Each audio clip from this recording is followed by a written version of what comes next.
तख्त सचखंड साहिब कलगियां वाले का आखिरी अस्थान कलगीधर पातशाह 2008 ਦੇ ਵਿੱਚ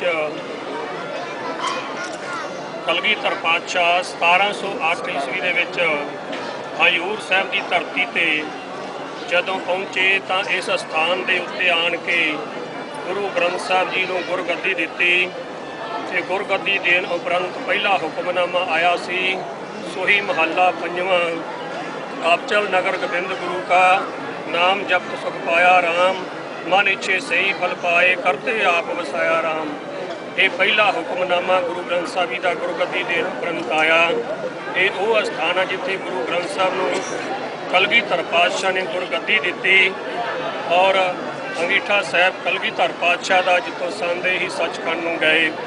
वो स्थान ये महाराष्ट्र दखन की धरती ते नदेड़ विखे सुशोभित आ।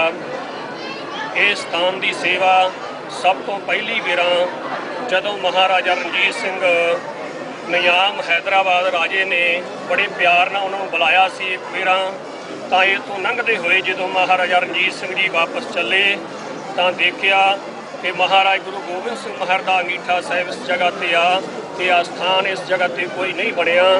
उस टाइम ते मन में प्रण किया कि कलगीधर पातशाह जिन्हें अपना सारा सरबंस वारिया मैं उन्हों का ये स्थान बनावांगा। ये मन में संकल्प करके इतों नमस्कार करके अरदास करके अंगीठा साहब से पंजाब की धरती में गए। महाराजा रणजीत सिंह ने लाहौर जाके सिखां नाल गुरमता करके उतों सारी तैयारी की।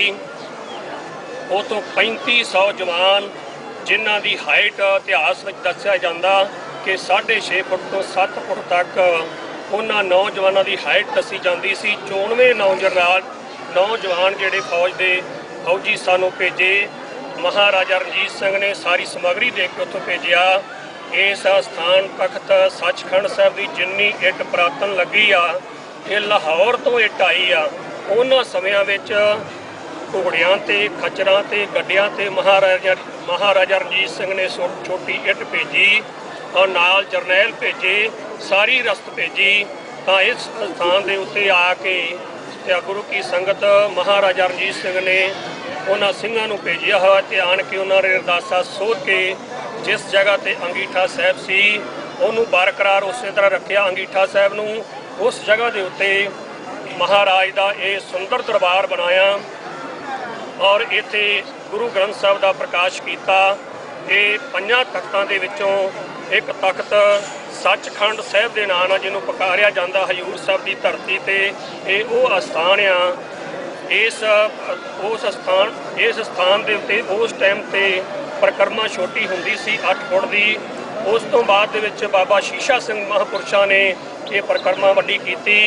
अज संगत दे जिस तरह संगत की लोड़ जिस तरह संगत वध रही आ उस तरह ही जुम्मेवारां नूं ये सारी विਉਂਤਬੰਦੀ करके सचखंड बोर्ड जिन्ने भी हजूरी खालसा जिन्ने भी बोर्ड के मैंबर रणजीत सिंह चिरागिया और तख्त साहब के 5 प्यारे साहबान संत बाबा कुलवंत सिंह जी ते समूचे 5 प्यारे साहबान इन्हां गुरमता करके दास बाबा नरिंदर सिंह जी और बाबा बलविंदर सिंह जी गुरुद्वारा लंगर साहब वालियां नूं ये परिक्रमा चौड़ी करन दी सेवा सौंपी आ।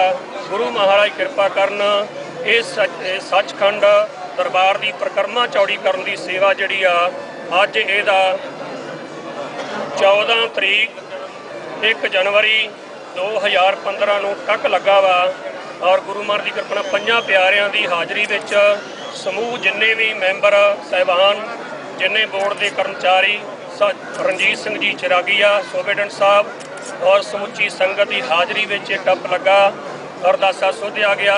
गुरु महाराज कृपा करन ये इस तरह ही सिर ते हथ रख के सारियां सेवा करवा लैन। इन्नियां क बेनतियां प्रवान करनियां। वाहिगुरू जी का खालसा वाहिगुरू जी की फतेह।